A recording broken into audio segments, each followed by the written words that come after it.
What do Meryl Streep, Gary Oldman, and Lea Michele all have in common?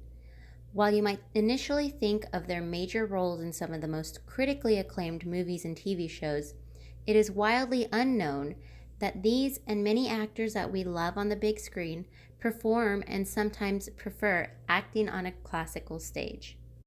These skills, to move from one type of acting to another, is no easy feat. The techniques required for stage versus screen acting all come down to three things: audience location, voice and volume, and the number of takes. On film, the audience is not present. Cameras catch the right angles and portray the scene in that way later on. On stage, however, the actors must always be aware of the audience and move themselves in such a way that the full scene is delivered properly. Voice and volume in a movie allows for whispers or small noises, but on stage, actors must make every word, noise, and whisper loud enough to be heard in all seats of the audience. I see dead people. Lastly, the main difference is the number of takes a scene gets.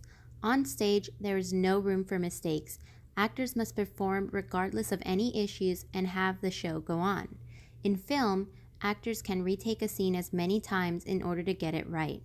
However, as Jake Gyllenhaal explains, this can be harder or easier depending on the actor.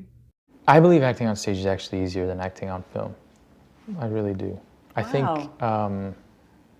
the reason I think that is because it depends on how your mind works, really, but to tell a story all the way through, to be able to have a sort of, maybe it's false, but it feels like a sort of power over the storytelling in that way is empowering. You know, you walk out onto that stage and you're ready to tell the whole story. Whereas on film, it requires a certain type of patience.